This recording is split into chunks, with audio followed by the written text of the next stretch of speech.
بسم اللہ الرحمن الرحیم نحمدہ و صلی علی رسول کریم اما بعد فاعوذ باللہ من الشیطان الرجیم لاکھوں کروڑوں درود حضور نبی پاک محمد مصطفیٰ صلی اللہ علیہ وسلم کی ذات اقدس پر، ان کی آل پر، ان کے اصحاب پر۔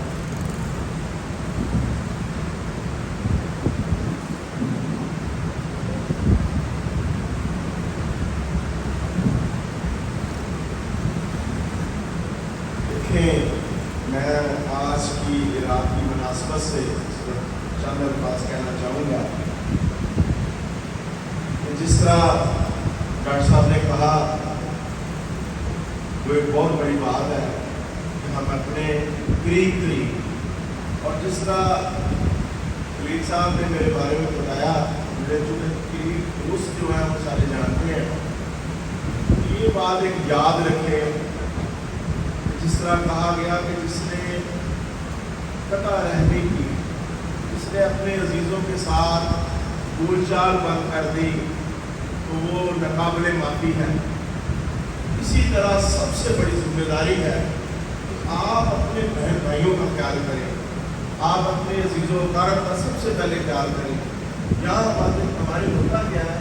کہ ہم اپنی نمود و نمائش کے لیے بہت سارے کام کرتے ہیں، تو یقین جانیے کہ اس کا کوئی اثر نہیں پڑتا۔ تو آپ سب سے پہلے دیکھیں کہ میرے خاندان میں میرے بہن بھائیوں کو کون اس قابل ہے کہ میں اس کی مدد کر سکوں، وہ چاہے مسکراہٹ ہی ہو تو اس پہ عمل کریں۔ دوسرا میں ایک چھوٹا سا واقعہ آپ کو بتا کے تو اجازت چاہوں گا کہ دیکھیں یہ عبادت، یہ ریاضت اور یہ سارا کچھ کرنے کے کچھ مقاصد ہے۔ اگر ہم نے صرف اس کو اس لیے کیا کہ نماز تراویح پڑھ لی، روزے رکھ لیے اور یہ ایک سال کے بعد پھر ایک سال کی آمد کا ہم انتظار کریں گے، تو 2019-20 میں پریزیڈنٹ تھا فیصلہ چیمبر کا، تو میں ایک چھوٹا سا دکاندار ہوں، لیکن اللہ تعالیٰ کی بے شمار میرے پہ رحمتیں ہیں کہ میں پچھلے 15-20 سال سے جب سے میں اپنا الیکٹرانکس کا کاروبار کرتا ہوں، تو ہر سال مجھے اللہ تعالیٰ اپنے گھر میں بلانے کی سعادت دی ہے مجھے۔ لیکن 2020 میں جو واقعہ ہوا کہ ہمیں مسجد نبوی کے جو استاد ہیں ڈاکٹر خالد صاحب، وہ ہمیں مسجد قباء میں ہمارے وفد کو ملنے کے لیے آئے، ہماری بس پہ آئے، تو وہاں سے انہوں نے ہمیں اپنے گھر لے کے جانا تھا۔ تو انہوں نے ایک سوال کیا کہ آپ بھی ہر سال یا جو پہلی بار آئے ہیں یا کئی سال بعد یا ہر سال آتے ہیں، تو آپ بتائیں آپ یہاں اللہ کے گھر میں اور نبی کے گھر میں آپ کیا لے کے جاتے ہیں، یہاں کرنے کے آتے ہیں، اس کے بعد کیا لے کے جاتے ہیں؟ تو بہت سارے دوستوں کے ساتھ تھا کہ ہم یہاں آئے، عمرہ کیا اور اس کے بعد ہم لے کے جاتے ہیں کھجورے، لے کے جاتے ہیں آب زمزم لے کے جاتے ہیں۔ تو انہوں نے کہا یقیناً یہی آپ کے جوابات ہونے چاہیے، لیکن میں آپ کو بتاتا ہوں کہ کرنا کیا چاہیے۔ آپ جب گھر سے چلتے ہیں تو آپ اپنا ایک گراف بنائیں، ایک طرف لکھیں کہ میں اچھے کام کون سے کرتا ہوں اور ایک طرف لکھیں کہ میرے اندر خامیاں کون سی ہیں۔ تو میں آج اللہ کے گھر میں آیا ہوں یا نبی پاک صلی اللہ علیہ وسلم کے روزے پہ آیا ہوں، تو میں آج وعدہ کروں کہ جو میری یہ کمیاں ہیں، آج ان میں سے یہ کمیاں جو ہیں میں ان کو ختم کر کے جاؤں گا۔ تو میرے بھائیوں، اس مسجد میں اس وقت بیٹھنے کا مقصد یہ ہے، صرف نماز تراویح نہیں ہونا چاہیے، اس پہ عمل ہونا چاہیے۔ میں آپ کے سامنے کھڑا ہوں، میرا چیلنج ہے آج تک میرے دوستوں کو کہ میں نے زندگی میں جھوٹ بولنے سے پرہیز کیا، اور سب سے بڑا چیلنج جو ہے کہ میں چگلی نہیں کرتا۔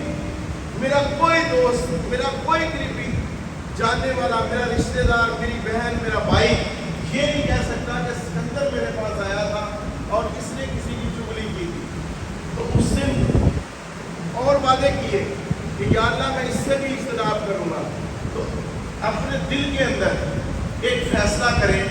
ہر بندے کو پتہ ہے کہ میرے اندر کون سی ایسی کمی ہے، کون سی ایسی خامی ہے جو دین ہمیں روکتا ہے۔ تو آج اپنے دل میں اس کا وعدہ کریں کہ ہم نے اس مسجد میں آج اس ختم قرآن میں یہ فیصلہ کرنا ہے کہ اپنے اندر یہ جو کمی ہے اس کو ہم نے دور کرنا ہے۔ دوسری اور آخری بات کہ ہمیں ہمارے پاس دنیا کے سب سے بڑے لیڈر ہیں نبی پاک صلی اللہ علیہ وسلم کی ذات اقدس، ان کی سیرت اور ان کی محبت یہ ہمارے پاس ہے۔ آپ کو کسی سوال کا جواب چاہیے، سب سے پہلے اللہ کی کتاب ہے ہمارے پاس، اور دوسرا نبی پاک صلی اللہ علیہ وسلم کی زندگی، کتنی صورتیں برداشت کی، کتنی مصیبتیں برداشت کی، ہجرت تک کرنی پڑی، غاروں میں رہنا پڑا، اور طائف کے میدان میں اپنے آپ کو اس دین کے لیے، اس کی سربلندی کے لیے لہو لہان کرنا پڑا۔ آپ اپنے سوچیں کبھی کہ کیا ہم نے دین کے لیے کوئی ایسی،